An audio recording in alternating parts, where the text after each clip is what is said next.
Quiero comenzar al pedirles que me acompañen al Salmo 19. A lo largo de los años y por todo el mundo, conforme he viajado y predicado con mucha frecuencia, he comenzado el ministerio en un nuevo país, una nueva ciudad, en un nuevo idioma, al ir al Salmo 19. Y particularmente comenzando en el versículo 7. La ley de Jehová es perfecta, que convierte el alma. El testimonio de Jehová es fiel, que hace sabio al sencillo. Los mandamientos de Jehová son rectos, que alegran el corazón. El precepto de Jehová es puro, que alumbra los ojos. El temor de Jehová es limpio, que permanece para siempre. Los juicios de Jehová son verdad, todos justos. Deseables son más que el oro y más que mucho oro afinado, y dulces más que miel y que la que destila del panal. Tu siervo es además amonestado con ellos, en guardarlos hay grande galardón. ¿Quién podrá entender sus propios errores? Líbrame de los que me son ocultos. Preserva también a tu siervo de las soberbias, que no se enseñoreen de mí. Entonces seré íntegro y estaré limpio de gran rebelión. Sean gratos los dichos de mi boca y la meditación de mi corazón delante de ti, oh Jehová, roca mía y redentor mío. Esa es una declaración concisa de la naturaleza y cualidad de la Escritura y su poder central en nuestras vidas. De los versículos 7 al 9 hay 6 atributos de la Escritura que son dados. Únicamente quiero apuntarlo al cuarto atributo glorioso de la palabra de Dios. Ahí la segunda mitad del versículo 8, el precepto de Jehová es puro, claro, que alumbra los ojos. Quiero hablarles de la claridad de la Escritura. Si vamos a decir, y lo vamos a hacer, que la Escritura es clara en muchas doctrinas, de hecho, en todas las doctrinas, entonces tenemos que establecer que la Escritura en sí misma es clara. Simplemente viendo esa afirmación, el precepto de Jehová es puro o claro, que alumbra los ojos. La palabra precepto no es una palabra vista antes en los Salmos. Con frecuencia es usada en el libro de Deuteronomio y es usada de manera repetida en el Salmo 119. Apunta a toda la revelación de Dios. Entonces, toda la revelación de Dios es clara. Esa es una palabra que significa radiante, brillante. La Escritura es clara en términos de lo que debemos creer. La Escritura es clara en términos de a quién debemos creer, en quién debemos creer. La Escritura es clara en términos de lo que debemos hacer. La Escritura es clara en términos de lo que debemos evitar. La Escritura es clara en términos de lo que debemos temer, lo que debemos adorar, lo que debemos esperar. Es clara, es una revelación clara. Y por lo tanto, alumbra los ojos. Quita toda duda, malos entendidos, prejuicios y mentiras. Quita la oscuridad que oscurece la verdad, de que vea la verdad. Da luz, iluminación, conocimiento, sabiduría. Y estamos muy familiarizados con el Salmo 119 y el hecho de que el salmista dice, lámpara es a mis pies tu palabra y lumbrera a mi camino. En 2 de Pedro 1:9, Pedro escribe que la palabra de Dios es una antorcha que alumbra en lugar oscuro.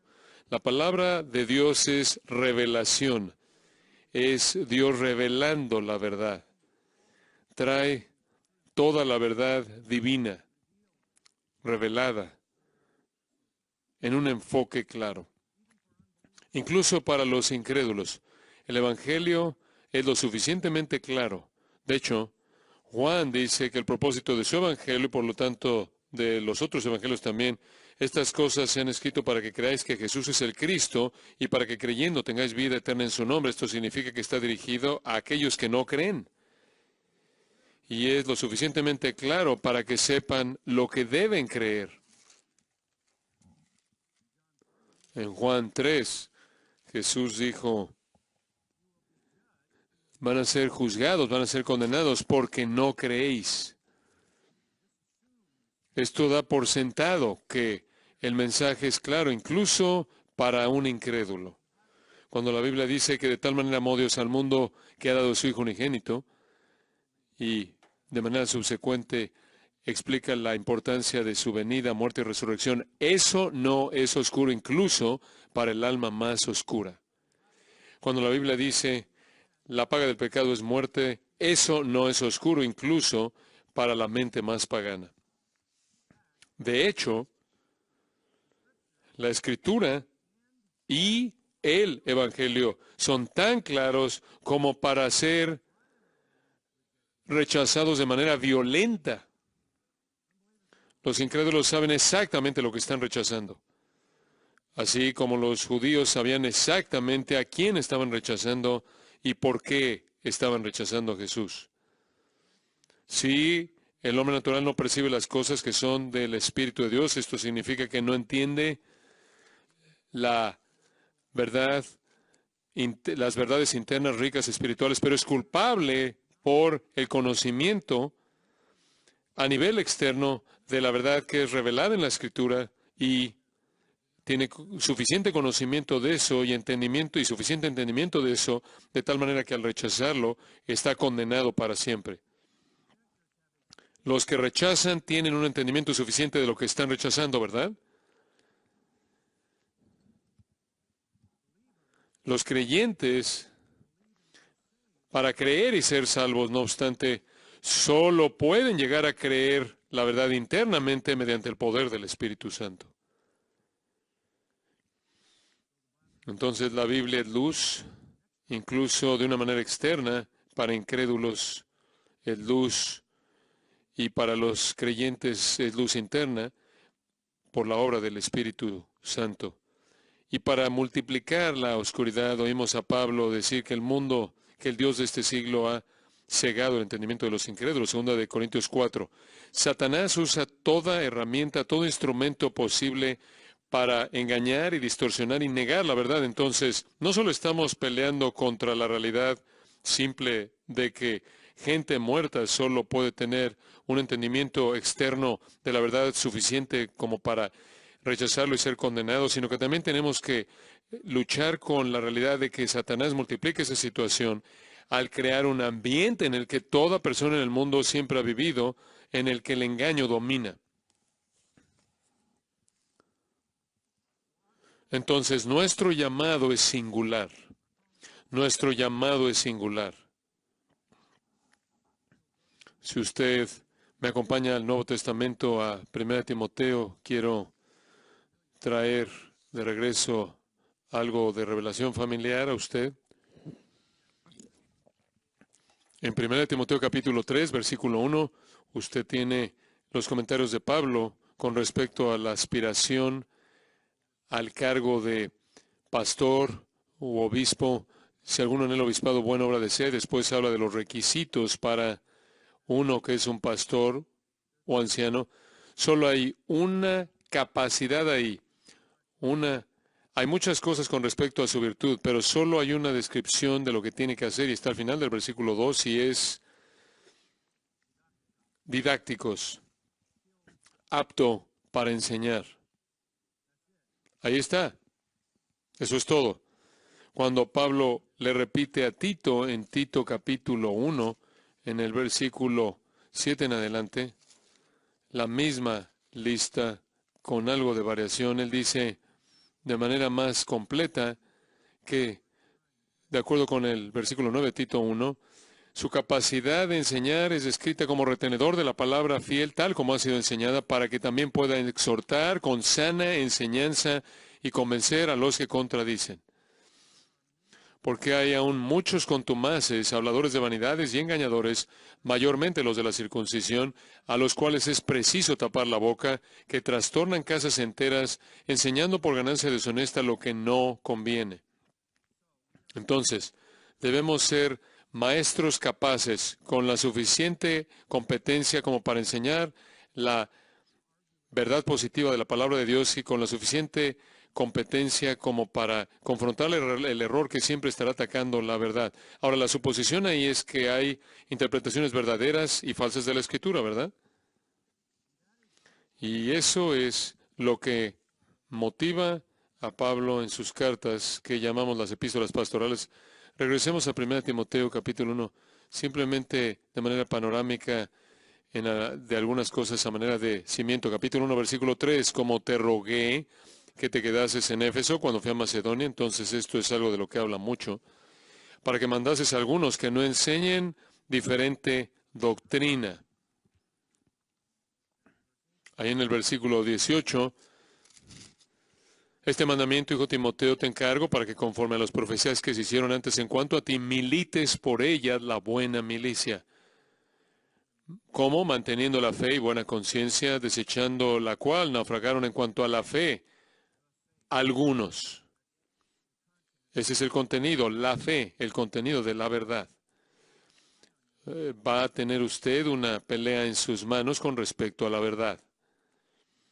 En el capítulo 4, versículo 1, pero el Espíritu dice claramente que en los postreros tiempos, y estamos en esos tiempos, ciertamente Él estuvo en ellos y nosotros también, algunos apostatarán de la fe, escuchando espíritus engañadores y a doctrinas de demonios, por la hipocresía de mentirosos que, teniendo cauterizada la conciencia, los falsos maestros van a estar siguiendo los pasos de los que enseñan la verdad. Capítulo 5, versículo 17 nos recuerda que los ancianos que gobiernan bien sean tenidos por dignos de doble honor, mayormente los que trabajan en predicar y enseñar. Y si todavía no lo ha aprendido usted en el ministerio, es trabajo duro, ¿verdad? Es trabajo duro entenderlo y enseñarlo correctamente. Capítulo 6. Versículo 3, si alguno enseña otra cosa y no se conforma a las sanas palabras de nuestro Señor Jesucristo y a la doctrina que es conforme a la piedad, está envanecido, nada sabe, y delira acerca de cuestiones y contiendas de palabras, de las cuales nacen envidias, pleitos, blasfemias, malas sospechas, disputas necias de hombres corruptos de entendimiento y privados de la verdad, que toman la piedad como fuente de ganancia. Observe, los falsos maestros siempre están conectados con estar metidos por el dinero. Ahí en el versículo 20 del capítulo 6, oh Timoteo, guarda lo que se te ha encomendado. Esto es la verdad. Evitando las profanas pláticas sobre cosas vanas y los argumentos de la falsamente llamada ciencia, la cual profesando algunos se desviaron de la fe. ¿Por qué estoy leyendo todo eso? Simplemente para recordarle que Pablo establece la realidad para este joven pastor de que él debe enseñar la verdad y él va a tener una batalla en sus manos. Él va a estar en guerra. En 2 de Timoteo, simplemente para seguir el patrón, capítulo 1, versículo 13, retén la forma de las sanas palabras que de mí oíste, en la fe y amor que es en Cristo Jesús. Guarda, de nuevo dice, guarda el buen depósito por el Espíritu Santo que mora en nosotros. Se te ha encomendado el tesoro, la fe revelada, guárdala. Y después, claro, las palabras tan conocidas del capítulo 4, te encarezco delante de Dios y del Señor Jesucristo, que juzgará a los vivos y a los muertos en su manifestación y en su reino, que prediques la palabra, que instes a tiempo y fuera de tiempo, redarguye, reprende, exhorta con toda paciencia y doctrina, porque vendrá tiempo cuando no sufrirán la sana doctrina, y eso es simplemente algo que va a ser constante todo el tiempo. Entonces se nos ha dado una responsabilidad muy clara. Hay una capacidad que nos califica para el ministerio pastoral y esa es la capacidad de enseñar, predicar. Vamos a hacer eso, pero no sin resistencia. Vamos a ser responsables no solo por guardar, la verdad guardar el tesoro, sino de proclamar el tesoro y exponer a aquellos, exhibir a aquellos que están buscando engañar, y eso es parte de proteger como pastores al rebaño. Somos los portadores de la luz. La Escritura es luz, tu palabra es luz, somos portadores de luz. Entonces, ¿cómo cumplimos con esta responsabilidad?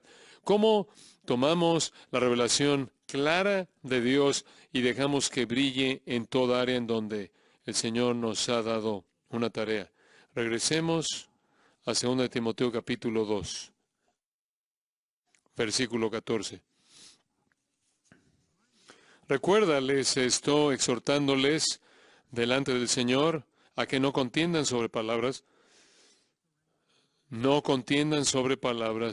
lo cual para nada aprovecha, sino que es para perdición de los oyentes.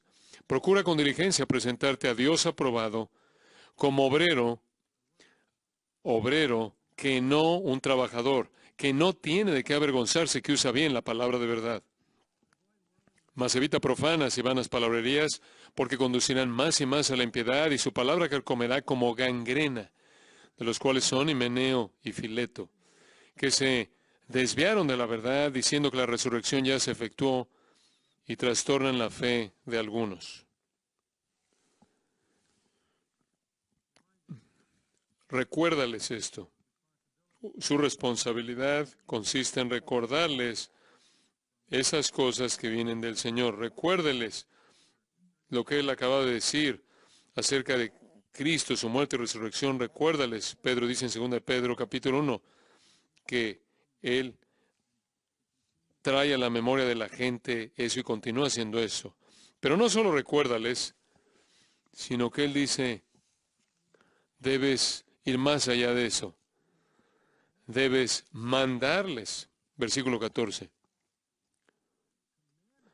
mandarles a que no se enreden en contender por palabras, lo cual para nada aprovecha, sino que es para perdición de los oyentes. Usted tiene que proteger a su congregación de la influencia de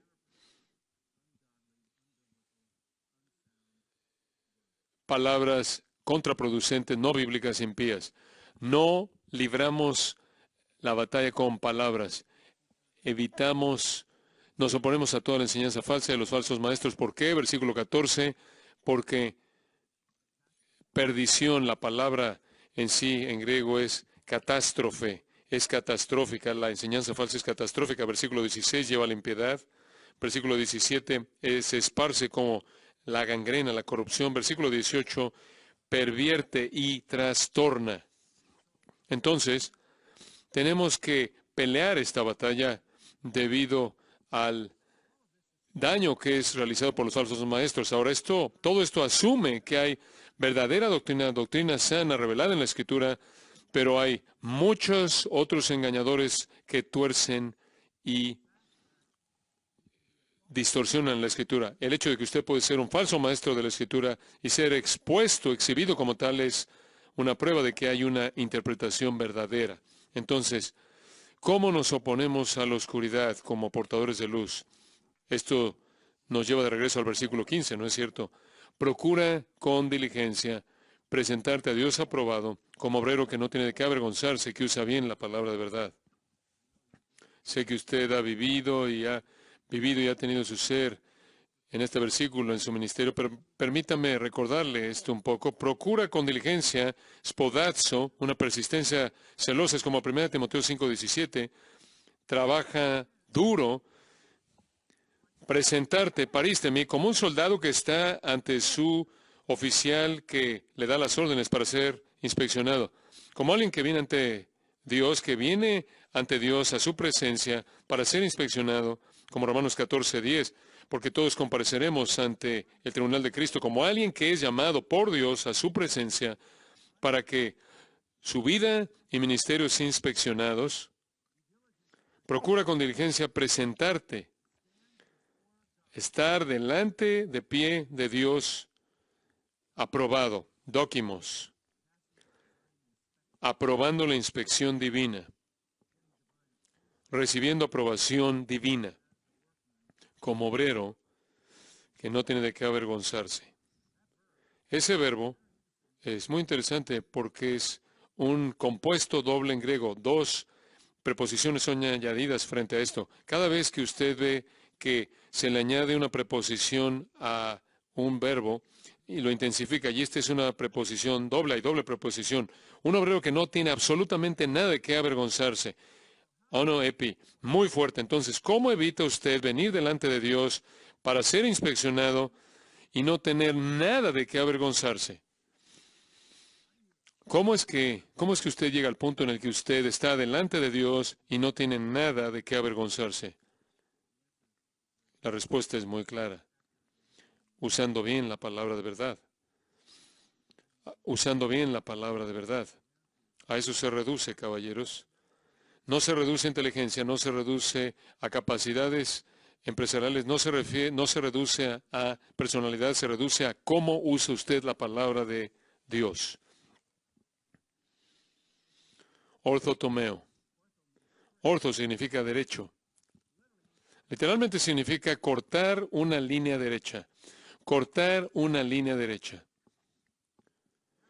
Y eso sería entenderla correctamente. Si usted era un fabricante de tiendas de campaña, usted tenía que cortar de manera exacta los pedazos para que se ensamblaran bien, como usted cortaría los pedazos de cualquier atuendo. Usted no va a tener una teología completa, a menos de que las partes estén cortadas bien, que las corte derecha, que sea correcto. Estaba pensando en eso el otro día mientras que estaba leyendo 1 Corintios 14 y me impactó lo que el apóstol Pablo dice en el versículo 6. Él está hablando de hablar en lengua. No tenemos que entrar a todo eso aquí, pero dice en el versículo 6, ahora pues, hermanos, si voy a vosotros hablando en lenguas, ¿qué os aprovechará si no os hablaré con revelación o con ciencia o con profecía o con doctrina? La profecía refiriéndose a la predicación. Ciertamente las cosas inanimadas que producen sonidos como la flauta o la cítara, si no dieran distinción de voces, ¿cómo se sabrá lo que se toca con la flauta o con la cítara? Y si la trompeta diere sonido incierto, ¿quién se preparará para la batalla? Así también vosotros, si por la lengua no diereis palabra bien comprensible, ¿cómo se entenderá lo que decís? Porque hablaréis al aire. Claridad. La palabra es clara y nuestra responsabilidad consiste en proclamarla con esa misma claridad.